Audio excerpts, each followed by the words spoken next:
Hello everyone, welcome back to my channel sari ಕುಚ್ miracle by threads. Friends, ಇವತ್ತಿನ ಡಿಸೈನಿಗೆ ನಾನು ರಿಂಗ್ ಬೀಡ್ ಮತ್ತು ರೌಂಡ್ ಬೀಡ್ಸ್ನ ತೊಗೊಂಡಿದ್ದೀನಿ. ಈ ರಿಂಗ್ ಬೀಡ್ ಒಳಗಡೆ ಹೋಗೋ ಅಂಥ ರೌಂಡ್ ಬೀಡ್ಸ್ ತೊಗೋಬೋದು. ಇಲ್ಲಿ ಬೇಕಾದರೆ ಫ್ಲವರ್ ಡಿಸೈನ್ ಸ್ಮಾಲ್ ಸೈಜ್ ಬೀಡ್ಸ್ನೂ ಬೇಕಾದರೆ ತೊಗೋಬೋದು. ಮತ್ತು ಇದಕ್ಕೆ ನಾನು ನೀಡಲ್ ನಂಬರ್ 10ನ ತೊಗೊಳ್ತಾ ಇದ್ದೀನಿ. ಇದೇ ನಾನು ರೆಗ್ಯುಲರಾಗಿ ಯೂಸ್ ಮಾಡೋ ನೀಡಲ್ಲ. ಆರೆಳೆ ದಾರನ ರೆಡಿ ಮಾಡಿಕೊಂಡು ಸ್ಯಾರಿ ರೈಟ್ ಸೈಡ್ ಎಡ್ಜಿಗೆ ಕ್ರೋಶನ ಹಾಕಿ ದಾರನ ಈ ಥರ ಎಳ್ಕೊಂಡು ಸಿಂಗಲ್ ನಾಟ್ ಅಥವಾ ಸಿಂಗಲ್ ಕ್ರೋಶಿನ ಮಾಡ್ಕೋಬೇಕು. ನೋಡಿ, ಈ ಥರ ಗಂಟು ಟೈಟ್ ಆಯಿತು ಅಂದರೆ ಲಾಕ್ ಹಾಕಿ ಗಂಟು ಹಾಕ್ಕೊಳ್ಳೋದು ಏನು ಬೇಕಾಗಿರೋದಿಲ್ಲ. ಮತ್ತು ಪಕ್ಕದಲ್ಲೇ ಇನ್ನೊಂದು ಸಿಂಗಲ್ ಕ್ರೋಶಿನ ಮಾಡ್ಕೋಬೇಕು. ಒಂದು ಸಿಂಗಲ್ ಕ್ರೋಶೆ ಆದಮೇಲೆ ಪಕ್ಕದಲ್ಲೇ ಇನ್ನೊಂದು ಸಿಂಗಲ್ ಕ್ರೋಶೆ. ಇದು ನಾವು ಫಸ್ಟ್ ಹಾಕ್ಕೊಂಡಿರೋ ಬೇಸಿಕ್ ಲಾಕ್ ಟೈಟಾಗಿರಲಿ ಅನ್ನೋ ಕಾರಣಕ್ಕೆ ಹಾಕ್ಕೊಳ್ಳೋದು. 2 ಟೈಮ್ಸ್ ಸಿಂಗಲ್ ಲಾಕ್ನ ಹಾಕ್ಕೊಂಡು 2 ಚೈನ್ನ ಹಾಕ್ಕೊಳ್ತಾ ಇದ್ದೀನಿ. ನೋಡಿ, 2 ಚೈನ್ನ ಹಾಕ್ಕೊಂಡು ಸೂಜಿ ಮೇಲೆ ಒಂದ್ಸಲಿ ದಾರ ತಗೊಂಡು ಲಾಕ್ ಮಾಡಿದ್ದೀವಲ್ವ, ಲಾಕ್ ಪಕ್ಕದಲ್ಲೇ ಇನ್ನೊಂದು ಡಬಲ್ ಕ್ರೋಶಿನ ಮಾಡ್ಕೋಬೇಕು. ನೋಡಿ, ಸೂಜಿ ಮೇಲೆ ಒಂದ್ಸಲಿ ದಾರ ತಗೋಬೇಕು, ಬಟ್ಟೆಗೆ ಹಾಕಿ 3 ಲೂಪ್ ಆಗುತ್ತೆ. ಎರಡರಲ್ಲೊಂದು ಡಬಲ್ ಕ್ರೋಶಿನ ಮಾಡ್ಕೋಬೇಕು. ಮತ್ತೆ ಒಂದು ಡಬಲ್ ಕ್ರೋಶಿನ ಮಾಡ್ಕೊಳ್ಳೋಣ. ಸೂಜಿ ಮೇಲೆ ಒಂದ್ಸಲಿ ದಾರ ತಗೊಂಡು ಬಟ್ಟೆಗೆ ಹಾಕಿ ಡಬಲ್ ಕ್ರೋಶಿನ ಮಾಡ್ಕೋಬೇಕು. ಮತ್ತೆ ನೋಡಿ, ಮತ್ತೆ ಒಂದು ಸೂಜಿ ಮೇಲೆ ಒಂದ್ಸಲಿ ದಾರ ತಗೊಳ್ತಾ ಇದ್ದೀನಿ, ಬಟ್ಟೆಗೆ ಹಾಕಿ 3 ಲೂಪ್ ಆಗುತ್ತೆ. ಎರಡರಲ್ಲೊಂದು ಡಬಲ್ ಕ್ರೋಶಿನ ಮಾಡ್ಕೊಳ್ತಾ ಇದ್ದೀನಿ. ಮತ್ತೆ ಒಂದು ಡಬಲ್ ಕ್ರೋಶಿನ ಮಾಡ್ಕೊಳ್ಳೋಣ. ಈ ಡಬಲ್ ಕ್ರೋಶಿನ ನಾವು ಪಕ್ಕನೇ ಮಾಡ್ಕೊಳ್ಬೇಕು. ಚೂರು ಗ್ಯಾಪ್ ಕೊಡದೇ ಇರೋ ರೀತಿಯಲ್ಲಿ, ಅಂದರೆ ಪಕ್ಕನೇ ಡಬಲ್ ಕ್ರೋಶಿನ ಮಾಡ್ಕೊಳ್ಬೇಕು. 1 2 3 4 5 6 ನಾನು 2 ಚೈನ್ನ ಹಾಕ್ಕೊಂಡಿರೋದನ್ನು ಕೌಂಟ್ ಮಾಡಿ ಒಟ್ಟು 6 ಡಬಲ್ ಕ್ರೋಶಿನ ಮಾಡ್ಕೊಂಡಿದ್ದೀನಿ.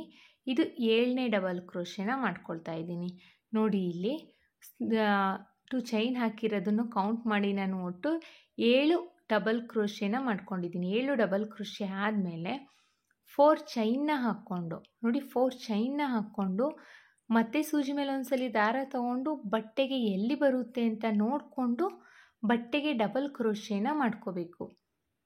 ಬಟ್ಟೆಗೆ ಹಾಕಿ ಡಬಲ್ ಕ್ರೋಶಿನ ಮಾಡ್ಕೊಂಡಿದ್ದೀನಿ. ಸ್ಟ್ರೈಟಾಗಿಟ್ಟು ಎಲ್ಲಿ ಬರುತ್ತೆ ಅಂತ ನೋಡಿಕೊಂಡೆ ನಾವು ಡಬಲ್ ಕ್ರೋಶಿನ ಮಾಡ್ಕೊಳ್ಬೇಕಾಗುತ್ತೆ. ಇಲ್ಲಿ ಮತ್ತೆ ಒಂದು ಡಬಲ್ ಕ್ರೋಶಿನ ಮಾಡ್ಕೊಳ್ತಾ ಇದ್ದೀನಿ. ಇಲ್ಲಿ ಡಬಲ್ ಕ್ರೋಶಿನ ನಾವು ಪಕ್ಕನೇ ಮಾಡ್ಕೊಳ್ಬೇಕಾಗುತ್ತೆ. ಸೂಜಿ ಮೇಲೆ ಒಂದ್ಸಲಿ ದಾರನ ತಗೊಳ್ಬೇಕು, ಬಟ್ಟೆಗೆ ಹಾಕಿ 3 ಲೂಪ್ ಆಗುತ್ತೆ. ಎರಡರಲ್ಲೊಂದು ಡಬಲ್ ಕ್ರೋಶಿನ ಮಾಡ್ಕೊಳ್ತಾ ಇದ್ದೀನಿ. ನೋಡಿ, ಇಲ್ಲಿ ನಾನು ಡಬಲ್ ಕ್ರೋಶಿನ ಮಾಡಬೇಕಾದ್ರೆ ಕ್ರೋಶನ ಜಾಸ್ತಿ ಎತ್ತುತ್ತಾ ಇಲ್ಲ, ಅಂದರೆ ಡಬಲ್ ಕ್ರೋಶಿನ ನಾನು ಲೆಂತಾಗಿ ಬರೋ ರೀತಿಯಲ್ಲಿ ಮಾಡ್ಕೊಳ್ತಾ ಇಲ್ಲ. ಎಲ್ಲ ಡಬಲ್ ಕ್ರೋಶೆಗಳು ಈಕ್ವಲ್ ಆಗಿ ಬರೋ ರೀತಿಯಲ್ಲಿ, ಒಂದೇ ಲೆವೆಲಲ್ಲಿ ಬರೋ ರೀತಿಯಲ್ಲಿ ನಾನು ಡಬಲ್ ಕ್ರೋಶಿನ ಮಾಡ್ತಾ ಇದ್ದೀನಿ. ನೋಡಿ, ಇಲ್ಲಿ ನಿಮಗೆ ಗೊತ್ತಾಗ್ತಾ ಇದೆ ಅನಿಸುತ್ತೆ. ಮತ್ತು ಸೂಜಿ ಮೇಲೆ ಒಂದ್ಸಲಿ ದಾರ ತೊಗೊಂಡು, ನೋಡಿ ಇಲ್ಲಿ ನಾನು ಡಬಲ್ ಕ್ರೋಶೆ ಮಾಡಲಿಕ್ಕೆ ಕ್ರೋಶನ ಎಳಿತಾ ಇಲ್ಲ, ಮೇಲೆ ಲೆಂತಿಯಾಗಿ ಎಳ್ಕೊಳ್ತಾ ಇಲ್ಲ. ನೋಡಿ, ಎಷ್ಟಿದೆ ಅಷ್ಟರಲ್ಲೇ ನಾನು ಡಬಲ್ ಕ್ರೋಶಿನ ಮಾಡ್ತಾಯಿದ್ದೀನಿ. ಅಂದರೆ ದಾರನ ಎಳ್ಕೊಂಡು ಡಬಲ್ ಕ್ರೋಶಿನ ನಾನು ಇಲ್ಲಿ ಮಾಡ್ತಾ ಇಲ್ಲ. ಈಗ 7 ಡಬಲ್ ಕ್ರೋಶೆ ಆಗಿದೆ. ದಾರನ ಮೇಲ್ ಮಾಡಿ ಬೀಡನ್ನ ಇನ್ಸರ್ಟ್ ಮಾಡ್ಕೊಳ್ಳೋಣ. ನೋಡಿ, ರಿಂಗ್ ಬೀಡ್ ಒಳಗಡೆ ರೌಂಡ್ ಬೀಡನ್ನು ನಾನು ಹಾಕ್ಕೊಂಡು ಒಟ್ಟಿಗೆ ಇನ್ಸರ್ಟ್ ಮಾಡ್ತಾ ಇದ್ದೀನಿ. ನೋಡಿ, ಬೀಡ್ ಇನ್ಸರ್ಟ್ ಆದಮೇಲೆ ಬೀಡ್ ಲಾಕ್ನ ಮಾಡ್ಕೋಬೇಕು. ಬೀಡ್ ಲಾಕ್ ಆದಮೇಲೆ ನೋಡಿ, ಸೂಜಿ ಮೇಲೆ ಒಂದ್ಸರಿ ದಾರ ತಗೊಂಡು ಬಟ್ಟೆಗೆ ಎಲ್ಲಿ ಬರುತ್ತೆ ಅಂತ ಸ್ಟ್ರೈಟಾಗಿಟ್ಟು ನೋಡಿಕೊಂಡು ಬಟ್ಟೆಗೆ ಹಾಕಿ ಡಬಲ್ ಕ್ರೋಶಿನ ಮಾಡ್ಕೋಬೇಕು. ಬಟ್ಟೆಗೆ ಹಾಕಾದ್ಮೇಲೆ 3 ಲೂಪ್ ಆಗುತ್ತೆ. ಎರಡರಲ್ಲೊಂದು ಮತ್ತೆ ಅಗೇನ್ ಎರಡರಲ್ಲೊಂದು ಡಬಲ್ ಕ್ರೋಶಿನ ಮಾಡ್ಕೋಬೇಕು. ಮತ್ತು ನೋಡಿ, ಸೂಜಿ ಮೇಲೆ ಒಂದ್ಸಲಿ ದಾರ ತಗೊಳ್ತಾ ಇದ್ದೀನಿ, ಬಟ್ಟೆಗೆ ಹಾಕಿ 3 ಲೂಪ್ ಆಗುತ್ತೆ. ಎರಡರಲ್ಲೊಂದು ಡಬಲ್ ಕ್ರೋಶಿನ ಮಾಡ್ಕೊಳ್ತಾ ಇದ್ದೀನಿ. ಸೇಮ್ ಪ್ರೊಸೀಜರಲ್ಲಿ ನಾವು ಒಟ್ಟು 7 ಡಬಲ್ ಕ್ರೋಶಿನ ಮಾಡ್ಕೊಳ್ಬೇಕು. ಈ 7 ಡಬಲ್ ಕ್ರೋಶೆ ಒಂದೇ ಈಕ್ವಲ್ ಆಗಿ ಇರೋ ರೀತಿಯಲ್ಲಿ ಮಾಡ್ಕೋಬೇಕಾಗುತ್ತೆ. ಮತ್ತು ಪಕ್ಕನೇ ಮಾಡ್ಕೊಳ್ಬೇಕು. ನೋಡಿ, ಪಕ್ಕನೇ ನಾನು ಡಬಲ್ ಕ್ರೋಶಿನ ಮಾಡ್ಕೊಳ್ತಾ ಇದ್ದೀನಿ. ಮತ್ತು ಎಲ್ಲ ಡಬಲ್ ಕ್ರೋಶೆಗಳು ಈಕ್ವಲ್ ಆಗಿರೋ ರೀತಿಯಲ್ಲಿ ಡಬಲ್ ಕ್ರೋಶಿನ ಮಾಡ್ಕೊಳ್ತಾ ಇದ್ದೀನಿ. ನೀವು ಕೂಡ ಇದೇ ಥರ ಟ್ರೈ ಮಾಡಿ, ಬರುತ್ತೆ. ಇದೇನು ಕಷ್ಟ ಇರೋದಿಲ್ಲ, ತುಂಬಾ ಈಸಿಯಾಗಿ ಹಾಕ್ಬೋದು. ಮತ್ತು ಒಂದು ಡಬಲ್ ಕ್ರೋಶೆನ ಮಾಡ್ಕೊಳ್ತಾ ಇದ್ದೀನಿ. ಒಟ್ಟು 7 ಡಬಲ್ ಕ್ರೋಶೆನ ಮಾಡ್ಕೊಳ್ಬೇಕು. 7 ಡಬಲ್ ಕ್ರೋಶೆ ಆಗಿದೆ. 7 ಡಬಲ್ ಕ್ರೋಶೆ ಆದಮೇಲೆ ಈಗ 4 ಚೈನ್ನ ಹಾಕ್ಕೊಳ್ಳೋಣ. 1 2 3 ಮತ್ತು 4. 4 ಚೈನ್ನ ಹಾಕ್ಕೊಂಡು ಸೂಜಿ ಮೇಲೆ ಒಂದ್ಸಲ ದಾರ ತಗೊಂಡು ನೋಡಿ ಇಲ್ಲಿ ಸ್ಟ್ರೈಟಾಗಿಟ್ಟು ಎಲ್ಲಿ ಬರುತ್ತೆ ಅಂತ ನೋಡಿಕೊಂಡು ನೋಡಿ ಸ್ಟ್ರೈಟಾಗಿ ಇಡ್ತಾ ಇದ್ದೀನಿ. ಎಲ್ಲಿ ಬರುತ್ತೆ ಅಂತ ನೋಡಿಕೊಂಡು ಅಲ್ಲಿಗೆ ಡಬಲ್ ಕ್ರೋಶೆನ ಮಾಡ್ಕೊಳ್ಬೇಕು. ಸ್ಟ್ರೈಟಾಗಿಟ್ಟು ತೋರಿಸ್ತಾ ಇದ್ದೀನಿ ನೋಡಿ. ಸ್ಟ್ರೈಟಾಗಿಟ್ಟೆ ನಾನು ಡಬಲ್ ಕ್ರೋಶೆನ ಮಾಡ್ಕೊಂಡಿರೋದು. ಡಬಲ್ ಕ್ರೋಶೆ ಆದಮೇಲೆ ಮತ್ತೆ ಪಕ್ಕದಲ್ಲೇ ಇನ್ನೊಂದು ಡಬಲ್ ಕ್ರೋಶೆನ ಮಾಡ್ಕೊಳ್ಬೇಕು. ನಾವಿಲ್ಲಿ ಬೇಸ್ ಲೈನ್ ಆಗಿರೋದ್ರಿಂದ ಸ್ಯಾರಿ ಸುಕ್ಕಾಗದೇ ಇರೋ ರೀತಿಯಲ್ಲಿ ನಾವು ಡಬಲ್ ಕ್ರೋಶೆನ ಮಾಡ್ಕೊಳ್ಬೇಕು.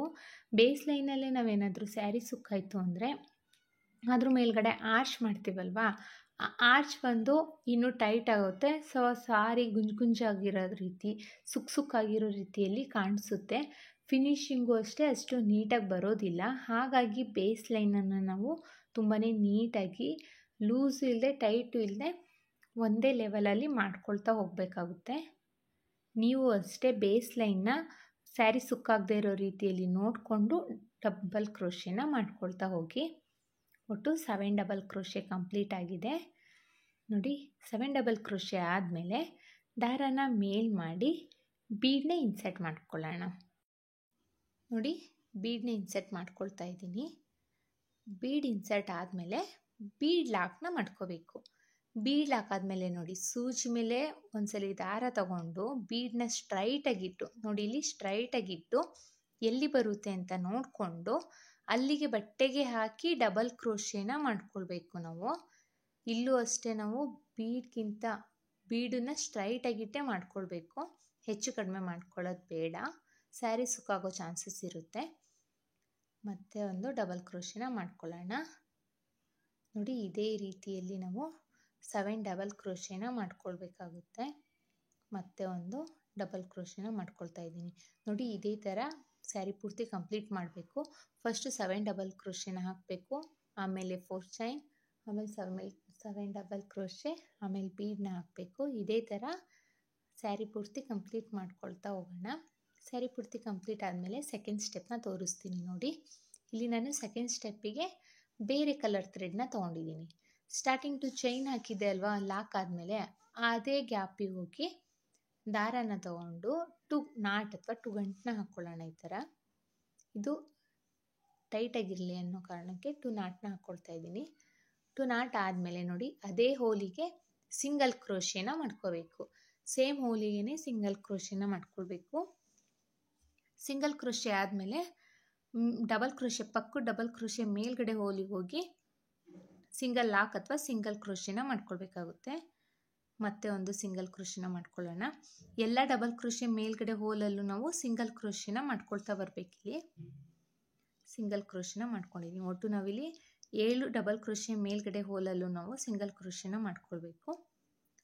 ಸಿಂಗಲ್ ಕ್ರೋಶೆ ಆದಮೇಲೆ 4 ಚೈನ್ನ ಹಾಕ್ಕೊಂಡು ಪಕ್ಕದಲ್ಲಿರೋ ಫಸ್ಟ್ನೇ ಡಬಲ್ ಕ್ರೋಶೆ ಮೇಲ್ಗಡೆ ಹೋಲಿಗೆ ಸಿಂಗಲ್ ಕ್ರೋಶೆನ ಮಾಡ್ಕೊಳ್ಳೋಣ.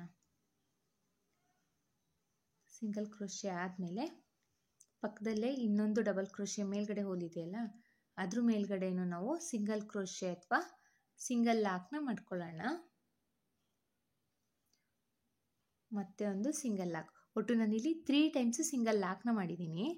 ಇಲ್ಲಿ ಬೀಡ್ ಪಕ್ಕದಿಂದ ಅಂದರೆ ಬೀಡ್ ಸೈಡಿಂದ ನಾನು ಮೂರನೇದು ಅಂದರೆ 1 2 3 ಮೂರನೇ ಸಿಂಗಲ್ ಕ್ರೋಶೆನ ಡಬಲ್ ಕ್ರೋಶೆನ ಸ್ಕಿಪ್ ಮಾಡಿ 4ನೇ ಡಬಲ್ ಕ್ರೋಶೆ ಮೇಲ್ಗಡೆ ಲಾಕ್ನ ಮಾಡಿದ್ದೀನಿ. ಸೊ ಅದಾದಮೇಲೆ ಸೂಜಿ ಮೇಲೆ ಒಂದ್ಸಲಿ ದಾರ ತಗೊಂಡು ನೋಡಿ ದಾರ ತಗೊಂಡು ಬೀಡಿಗೆ ಹಾಕಿ 3 ಲೂಪ್ ಆಗುತ್ತೆ. ಇಲ್ಲಿ ನಾನು ಡಬಲ್ ಕ್ರೋಶೆನ ಮಾಡ್ಕೊಳ್ತಾ ಇದ್ದೀನಿ. ಬೀಡಿಗೆ ಹಾಕಿ 3 ಲೂಪ್ ಆಗುತ್ತೆ. ಎರಡರಲ್ಲೊಂದು ಡಬಲ್ ಕ್ರೋಶೆನ ಮಾಡ್ಕೋಬೇಕು. ಡಬಲ್ ಕ್ರೋಶೆ ಆದಮೇಲೆ 3 ಚೈನ್ನ ಹಾಕ್ಕೊಂಡು ಅದೇ ಡಬಲ್ ಕ್ರೋಶೆ ಗ್ಯಾಪಿಗೆ ಹೋಗಿ ಲಾಕ್ನ ಮಾಡ್ಕೋಬೇಕು. ಇದು ಡಬಲ್ ಕ್ರೋಶೆ ಪಿಕಾಟ್ ಆಗುತ್ತೆ. ಇದು ಪಿಕಾಟ್ ಆಗುತ್ತೆ. ಮತ್ತೆ ಒಂದು ಡಬಲ್ ಕ್ರೋಶೆನ ಮಾಡ್ಕೊಳ್ಳೋಣ. ಡಬಲ್ ಕ್ರೋಶೆ ಆದಮೇಲೆ ನೋಡಿ ಮತ್ತೆ 3 ಚೈನ್ನ ಹಾಕ್ಕೊಂಡು ಅದೇ ಡಬಲ್ ಕ್ರೋಶೆ ಹೋಗಿ ಲಾಕ್ನ ಮಾಡ್ಕೋಬೇಕು. ಇದೊಂದು ಪಿಕಾಟ್ ಫಾರ್ಮ್ ಆಗುತ್ತೆ. ಮತ್ತೆ ನೋಡಿ ಇದನ್ನು ಸರಿಸ್ಕೊಂಡು ಪಕ್ಕನೇ ಮಾಡ್ಕೊಳ್ತಾ ಹೋಗಿ ಮತ್ತೆ ಸೂಜಿ ಮೇಲೆ ಒಂದ್ಸಲಿ ದಾರ ತಗೊಂಡು ಬೀಡ್ ಒಳಗಡೆ ಹಾಕಿ 3 ಲೂಪ್ ಆಗುತ್ತೆ. ಎರಡರಲ್ಲೊಂದು ಡಬಲ್ ಕ್ರೋಶೆನ ಮಾಡ್ಕೋಬೇಕು. ಡಬಲ್ ಕ್ರೋಶೆ ಆದಮೇಲೆ 3 ಚೈನ್ನ ಹಾಕ್ಕೊಂಡು ಅದೇ ಡಬಲ್ ಕ್ರೋಶೆ ಗ್ಯಾಪಿಗೆ ಹೋಗಿ ಲಾಕ್ನ ಮಾಡ್ಕೋಬೇಕು. ಸೊ ಪಿಕಾಟ್ ಫಾರ್ಮ್ ಆಗುತ್ತೆ. ನೋಡಿ ಮತ್ತೊಂದ್ಸಲಿ ತೋರಿಸ್ತೀನಿ. ಸೂಜಿ ಮೇಲೆ ಒಂದ್ಸಲಿ ದಾರ ತೊಗೊಂಡು ಬೀಡ್ ಒಳಗಡೆ ಹಾಕಿ 3 ಲೂಪ್ ಆಗುತ್ತೆ. ಎರಡರಲ್ಲೊಂದು ಡಬಲ್ ಕ್ರೋಶೆನ ಮಾಡ್ಕೊಳ್ಳೋಣ. ಡಬಲ್ ಕ್ರೋಶೆ ಆದಮೇಲೆ 1 2 3 ಚೈನ್ನ ಹಾಕ್ಕೊಂಡು ಈ ಡಬಲ್ ಕ್ರೋಶೆಗೆ ಹೋಗಿ ಲಾಕ್ನ ಮಾಡಿಕೊಂಡ್ರೆ ಪಿಕಾಟ್ ಆಗುತ್ತೆ. ನೋಡಿ ಸೇಮ್ ಪ್ರೊಸೀಜರಲ್ಲೇ ನಾವು ಬೀಡ್ ಫುಲ್ ಕಂಪ್ಲೀಟ್ ಆಗೋ ರೀತಿಯಲ್ಲಿ ಡಬಲ್ ಕ್ರೋಶೆ ಪಿಕಾಟ್ಗಳನ್ನ ಮಾಡ್ಕೊಳ್ತಾ ಹೋಗಬೇಕಾಗುತ್ತೆ. ಇಲ್ಲಿ ಮತ್ತೆ ಒಂದು ಡಬಲ್ ಕ್ರೋಶೆನ ಮಾಡ್ಕೊಂಡಿದ್ದೀನಿ. ಡಬಲ್ ಕ್ರೋಶೆ ಆದಮೇಲೆ 3 ಚೈನ್ನ ಹಾಕ್ಕೊಂಡು ಅದೇ ಡಬಲ್ ಕ್ರೋಶೆಗೆ ಹೋಗಿ ಲಾಕ್ನ ಮಾಡ್ಕೋಬೇಕು. ಸೇಮ್ ಇದೇ ರೀತಿಯಲ್ಲಿ ನಾವು ಬೀಡ್ ಫುಲ್ಲು ಕಂಪ್ಲೀಟ್ ಆಗೋ ರೀತಿಯಲ್ಲಿ ಅಂದರೆ ಆರ್ಚ್ ಕಂಪ್ಲೀಟ್ ಆಗೋ ರೀತಿಯಲ್ಲಿ ನಾವು ಡಬಲ್ ಕ್ರೋಶೆ ಪಿಕಾಟ್ನ ಮಾಡ್ಕೊಳ್ಬೇಕು. ಇಲ್ಲೂ ಅಷ್ಟೇ ಡಬಲ್ ಕ್ರೋಶೆ ಪಿಕಾಟ್ ಮಾಡ್ಕೊಳ್ಬೇಕಾದ್ರೆ ಡಬಲ್ ಕ್ರೋಶೆನ ನಾನು ಜಾಸ್ತಿ ಹೇಳ್ತಿ ಲೂಸಾಗಿ ಮಾಡ್ಕೊಳ್ತಾ ಇಲ್ಲ, ಒಂದೇ ಲೆವೆಲಲ್ಲಿ ಮಾಡ್ತಾ ಇದ್ದೀನಿ. ಸೊ ನೀವು ನೋಡ್ತಾ ಇರ್ಬೋದು ಡಿಸೈನು ಅಷ್ಟೇ ಒಂದೇ ಈಕ್ವಲಾಗಿ ಬರ್ತಾ ಇದೆ. ನೀವು ಅಷ್ಟೇ ಜಾಸ್ತಿ ಹೇಳ್ಕೊಂಡು ನಾನು ಹೇಗೆ ಮಾಡ್ತಿದ್ದೀನಿ ಅಂತ ನೀಟಾಗಿ ಅಬ್ಸರ್ವ್ ಮಾಡಿ ನೀವು ಮಾಡಿದ್ರೆ ಇದೇ ರೀತಿ ಫಿನಿಶಿಂಗ್ ನಿಮ್ಮದು ಬರುತ್ತೆ. ನೀವು ಜಸ್ಟ್ ನೋಡಿಕೊಂಡು ಮಾಡೋಕ್ಕೆ ಹೋದರೆ ಅದು ಸ್ವಲ್ಪ ಸ್ಕಿಪ್ ಮಾಡಿಕೊಂಡು ನೋಡ್ಕೊಂಡು ಮಾಡ್ಕೊಳ್ತಾ ಹೋದರೆ ಈ ರೀತಿ ಫಿನಿಶಿಂಗ್ ಬರೋದಿಲ್ಲ.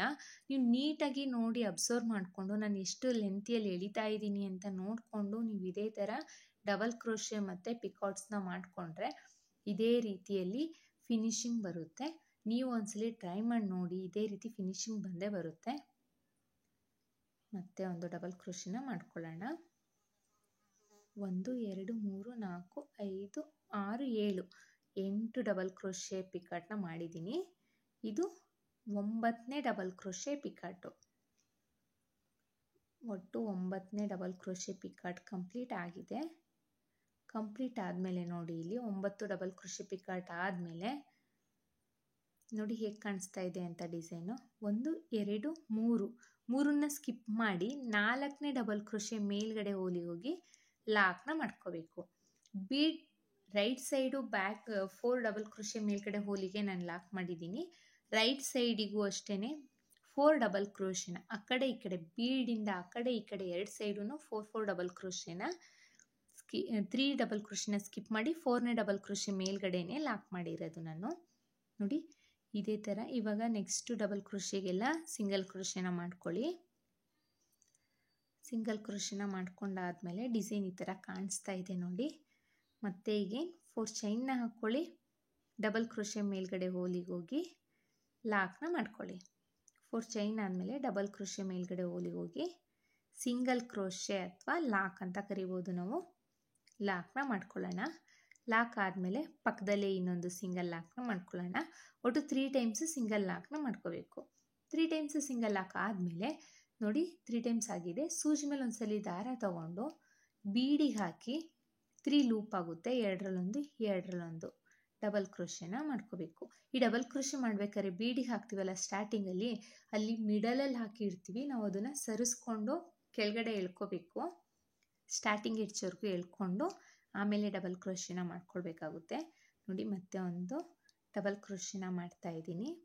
ಡಬಲ್ ಕ್ರೋಶೆನ ಮಾಡಿಕೊಂಡು 1 2 3 ಚೈನ್ನ ಹಾಕ್ಕೊಂಡು ಇದೇ ಡಬಲ್ ಕ್ರೋಶೆ ಗ್ಯಾಪಿಗೆ ಹೋಗಿ ಲಾಕ್ನ ಮಾಡಿಕೊಂಡ್ರೆ ಒಂದು ಪಿಕಾಟ್ ಫಾರ್ಮ್ ಆಗುತ್ತೆ. ಮತ್ತು ಸೂಜಿ ಮೇಲೆ ಒಂದ್ಸಲಿ ದಾರ ತಗೊಳ್ಳೋಣ. ಬೀಡಿಗೆ ಹಾಕಿ ಡಬಲ್ ಕ್ರೋಶೆನ ಮಾಡ್ಕೊಳ್ಳೋಣ. ಡಬಲ್ ಕ್ರೋಶೆ ಆದಮೇಲೆ 3 ಚೈನ್ನ ಹಾಕ್ಕೊಂಡು ಅದೇ ಡಬಲ್ ಕ್ರೋಶೆಗೆ ಹೋಗಿ ಲಾಕ್ನ ಮಾಡಿಕೊಂಡ್ರೆ ಪಿಕಾಟ್ ಫಾರ್ಮ್ ಆಗುತ್ತೆ. ಸೇಮ್ ಪ್ರೊಸೀಜರಲ್ಲೇ ನಾವು ಡಬಲ್ ಕ್ರೋಶೆನ ಮಾಡ್ಕೊಳ್ತಾ ಹೋಗಬೇಕು. ಒಟ್ಟು ನಾವಿಲ್ಲಿ ಆರ್ಚ್ ಕಂಪ್ಲೀಟ್ ಆಗಿ ಸ್ಟಾರ್ಟಿಂಗಲ್ಲಿ 9 ಡಬಲ್ ಕ್ರೋಶೆ ಪಿಕಾಟ್ನ ಮಾಡಿದ್ದೀನಿ. ಸೊ ಎಲ್ಲ ಬೀಡಲ್ಲೂ ನಾವು 9 ಡಬಲ್ ಕ್ರೋಶೆ ಪಿಕಾಟ್ನೇ ಮಾಡಬೇಕು. ನೋಡಿ ಇದೇ ಥರ ನಾವೀಗ ಬಟ್ಟೆ ಪೂರ್ತಿ ಕಂಪ್ಲೀಟ್ ಮಾಡಬೇಕು. ನಾನೊಂದು ಸ್ವಲ್ಪ ಡಿಸೈನ್ನ ಹಾಕಿಬಿಟ್ಟು ಹೇಗೆ ಕಾಣಿಸುತ್ತೆ ಅಂತ ತೋರಿಸ್ತೀನಿ. ನೋಡಿ ನಾನಿಲ್ಲಿ 3 ಆರ್ಚ್ನ ಕಂಪ್ಲೀಟ್ ಮಾಡಿದ್ದೀನಿ. ನೋಡಿ ಎಷ್ಟು ಚೆನ್ನಾಗಿ ಕಾಣಿಸ್ತಾ ಇದೆ ಅಂತ. ತುಂಬಾ ಚೆನ್ನಾಗಿರುತ್ತೆ. ಡಿಸೈನು ಅಷ್ಟೇ ಫಾಸ್ಟ್ ಮೂವಿಂಗು, ತುಂಬ ಬೇಗನೂ ಆಗೋಗುತ್ತೆ. ನೋಡಿ ಎಷ್ಟು ಚೆನ್ನಾಗಿ ಕಾಣಿಸ್ತಾ ಇದೆ ಅಂತ. ಎಲ್ಲ ಆರ್ಚ್ಗಳು ಅಷ್ಟೇ ಎಷ್ಟು ಚೆನ್ನಾಗಿ ಈಕ್ವಲ್ ಆಗಿದೆ ಅಂತ ನೋಡಿ. ನಾನಿಲ್ಲಿ ಕುಚ್ಚು ಕಟ್ಬಿಟ್ಟು ಕೊನೆಯಲ್ಲಿ ಕುಚ್ಚು ಕಟ್ಟಿ ಹೇಗೆ ಕಾಣಿಸುತ್ತೆ ಅಂತ ತೋರಿಸ್ತೀನಿ ನೋಡಿ. ಇಲ್ಲಿ 4 ಚೈನ್ ಹಾಕಿದ್ದೀನಲ್ಲ, ಅಲ್ಲಿ ಕುಚ್ಚು ಕಟ್ತೀನಿ. ನಾನಿಲ್ಲಿ ಕುಚ್ಚನ್ನ ಕಟ್ಟಿದ್ದೀನಿ ನೋಡಿ. ಕುಚ್ಚು ಕಟ್ಟಲಿಕ್ಕೆ ನಾನು 157 ದಾರನ ಯೂಸ್ ಮಾಡ್ಕೊಂಡಿದ್ದೀನಿ. 2 ಫೋಲ್ಡ್ ಆಯಿತು ಅಂದರೆ 300. ನೋಡಿ ಎಷ್ಟು ಚೆನ್ನಾಗಿ ಕಾಣಿಸ್ತಾ ಇದೆ ಅಂತ. ಇದು ಅರೌಂಡ್ ನನಗೆ 2.5 ಅವರ್ ಆಯಿತು ಅಷ್ಟೇ ನನಗೆ ಫುಲ್ ಡಿಸೈನ್ ಹಾಕಲಿಕ್ಕೆ. ತುಂಬಾ ಬೇಗ ಆಗುತ್ತೆ, ಫಾಸ್ಟ್ ಮೂವಿಂಗ್ ಕೂಡ. ನನಗೆ ನಾಳೆ ಫಂಕ್ಷನ್ ಇದೆ, ಡಿಸೈನ್ ಮಾಡ್ಕೋಬೇಕು ಅನ್ನೋರು ನೀವು ಇದನ್ನು ಆರಾಮಾಗಿ ಡಿಸೈನ್ ಮಾಡ್ಕೋಬೋದು. ಇದರಲ್ಲಿ ನಾವು ಸ್ಟೋನ್ ಚೈನ್ನ ಅಂಟಿಸಿದ್ರೆ ಆಶ್ ಮೇಲ್ಗಡೆ ಇನ್ನೂ ಗ್ರ್ಯಾಂಡ್ ಲುಕ್ ಬರುತ್ತೆ, ಬ್ರೈಡಲ್ ಲುಕ್ಗೆ ಕೊಡುತ್ತಿದ್ದು. ತುಂಬಾ ಚೆನ್ನಾಗಿದೆ. ನಾವು ಬೇಕು ಅಂದರೆ ಇಲ್ಲಿ ಮಿಡಲಲ್ಲಿ ಬೀಡ್ನು ಕೂಡ ಆ್ಯಡ್ ಮಾಡ್ಕೋಬೋದು. ಐ ಹೋಪ್ ನಿಮಗೆ ಈ ವಿಡಿಯೋ ಇಷ್ಟ ಆಗಿದೆ ಅಂತ ಅಂದ್ಕೊಂಡಿದ್ದೀನಿ. ಇಷ್ಟ ಆಗಿದ್ದಲ್ಲಿ ಲೈಕ್ ಕೊಡೋದನ್ನು ಮಾತ್ರ ಮರಿಬೇಡಿ. ಹಾಗೆ ಯಾರೆಲ್ಲ ನನ್ನ ಚಾನಲ್ನ ಸಬ್ಸ್ಕ್ರೈಬ್ ಮಾಡ್ಕೊಳ್ಳದೆ ನೋಡ್ತಾ ಇದ್ದೀರಾ, ಪ್ಲೀಸ್ ಸಬ್ಸ್ಕ್ರೈಬ್ ಮಾಡ್ಕೊಳ್ಳಿ. ಬೆಲ್ ಐಕನ್ನ ಒತ್ತಿ ಆಲ್ ಅನ್ನೋ ಆಪ್ಷನ್ಸ್ನ ಸೆಲೆಕ್ಟ್ ಮಾಡ್ಕೊಳ್ಳಿ. ಇದಕ್ಕೆ ನಾವು ಚಾರ್ಜಸ್ ಮಾಡ್ತೀವಿ ಅಂದರೆ 550 to 650 ಚಾರ್ಜಸ್ ಮಾಡ್ಬೋದು, ಪ್ಲೇಸ್ ಮೇಲೆ ಡಿಪೆಂಡು. ಮತ್ತೆ ಮುಂದಿನ ವಿಡಿಯೋಲಿ ಭೇಟಿಯಾಗೋಣ. Thank you for watching. Bye.